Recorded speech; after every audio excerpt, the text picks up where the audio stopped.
Alright, what's going on? Kevin Holt here with another BallHer Hoops.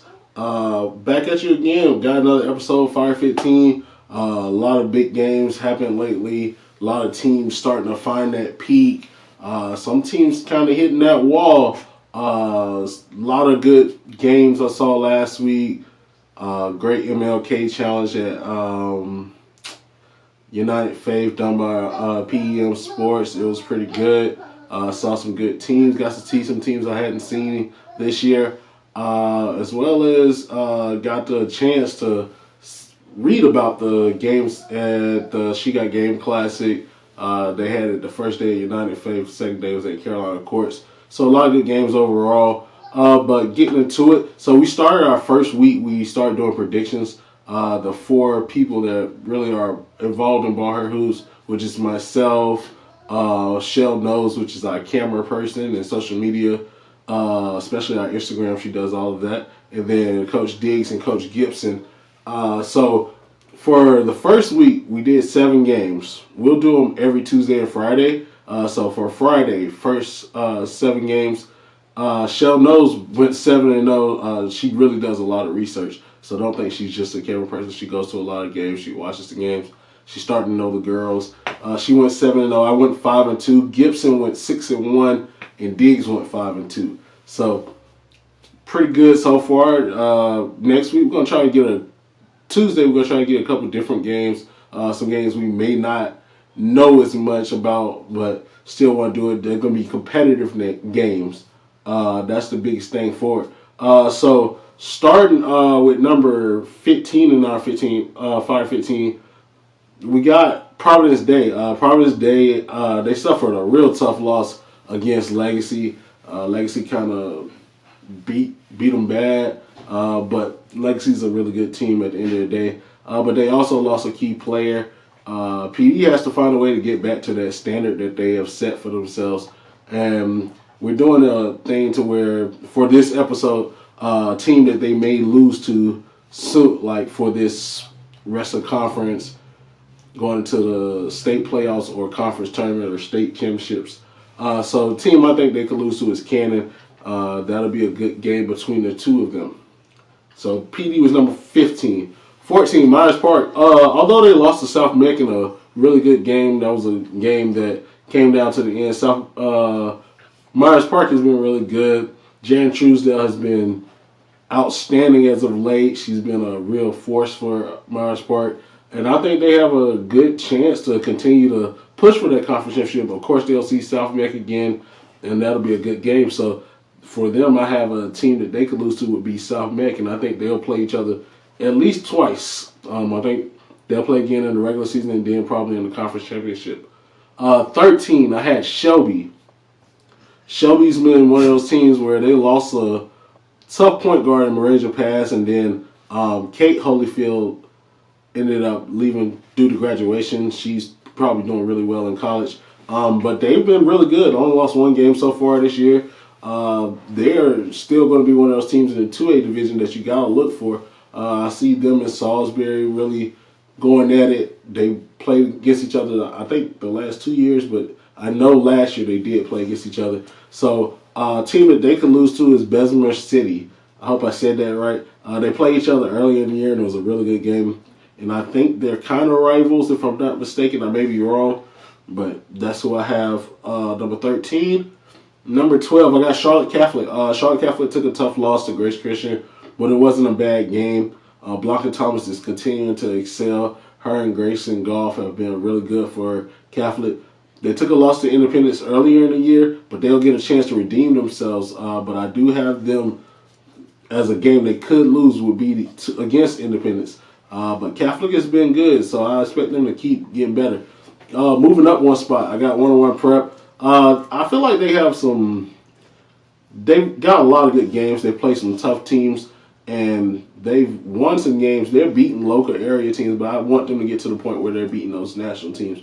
Losses against Winston-Salem Christian, Legacy, and then lost to Grace Christian just Friday. So I want them to see them continue to get better. They beat High Point Christian pretty good. Delane Thomas hit 7 threes, if I'm not mistaken, 6 or 7. So the team I have them that they may have a tough time with before they get to their nationals, KOD Skills Academy. They play a lot of other teams, but I think KOD has a really good team, even though they only have 5 players. Hopefully they've gotten some more players, but they have a solid team between those 5 players. At number 10, I have South Mecklenburg. South Mecklenburg is new to the Fire 15. They were in it once upon a time, but they're back now. This team is hot. Bessie Burnett's back. They're winning. They got a big win against Myers Park. Bessie hit a couple big shots along with Anastasia St. Clair with the 2-and-1s. But I think if they stay focused, they have a great chance to win that conference. But they'll have to play Myers Park again. Myers Park is probably wanting some redemption, so that'll be another big game. And that's a team I think they could lose to. Number 9, I got Mallard Creek. Tough loss to East Rutherford.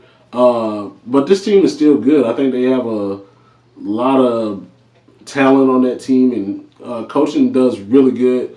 I think she'll have them ready for that next run. Of course, they still have to play North Meck, so I have that as a team they could lose to. But they got a good win versus Chambers. Ended up winning by 20 or 30 points. So Mallard Creek is number 9. At number 8, I have Cannon. Cannon has been on a run, haven't lost in 2023. They've been dominating conference so far, but I think their toughest competition will be Providence Day. Providence Day is still Providence Day at the end of the day, so they play each other this Friday. I definitely think that's one of the games of the week. So if any team could beat them, I think PD would be the team that would give them the best shot. Number 7, I have Salisbury. Salisbury is ready to get back to that 2A championship mindset. I think they had a couple tough losses, but they were also good teams. Losing to North Pitt was a surprise to me, but that's a team they could see later on in that state championship. So a team that could beat them, which I don't really think will happen for the rest of the conference. I think they'll lose. If they do lose, it will be in the playoffs. But North Rowan has a good, solid team. The 2 sisters over there are really good. Number 6, I got Victory Christian. Victory Christian is a team not a lot of people really get to see, but they always winning. They win a lot of games. They've lost 2 games overall to Providence Day and Legion Collegiate, if I'm not mistaken. And they continue to win. I think they're the favorites right now for the 1A state championship.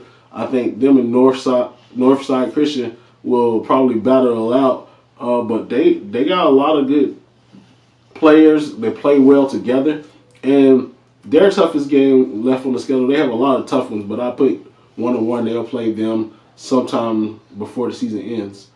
Number 5, I have Independence. Independence High School. Independence has been on a run. They play with a chip on their shoulder. A lot of people counted them out because the injury to Kaylee Carson, but they just continue to push forward. They have another matchup with Charlotte Catholic, which will be at Indy, but I think Catholic has a chance to win it, but we'll see when the predictions come out who we pick to win that game. Number 4, East Lincoln. East Lincoln is still undefeated. Tough team to say that they would lose to anybody before states. I think they run through their conference, but if there is a team that could beat them, I would say Hickory. Hickory is a tough team. A lot of good players on that team. They're young, and they got a chance to be better. Number 3, I have West Rowan. West Rowan is another good team. A lot of people are doubting that they're that good, maybe because you don't see them or whatever the case may be. West Rowan is a really solid team. I watched them over the summer, and I've watched some like NFHS game film on them. But they're a solid team. I don't know how anyone could not rank them, but their toughest game left, I think, will be either Northwest Cabarrus, and there's a couple other teams, but Northwest Cabarrus is the team I would pick.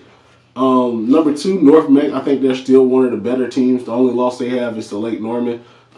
They continue to find ways to win. Boston Bates has been tremendous for them this year, and I think they will still have to beat Creek again. They will have to play Creek at the Creek, so that'll be a good game. And of course, number 1, we still have Lake Norman. Lake Norman continues their dominance. I mean, had a close game with Cox Mill, but I think they still continue to win. They find ways to win. Solid team. The Sheehan sisters, Samantha especially, has been hot lately. Kelsey Ryan had a double-double the other night versus Cox Mill. And I think their toughest opponents left are Cox Mill and Hickory Ridge. I think West Cabarrus gives them another good game too, because they play hard. But overall, I think Lake Norman wins out. So we'll have another one in 2 weeks. A lot of episodes coming out this week probably, but we'll get to that when we get to it. I appreciate everyone. Continue to support. Tell a friend to subscribe, like, comment, do all the good things for us. BallHer Hoops, we're out.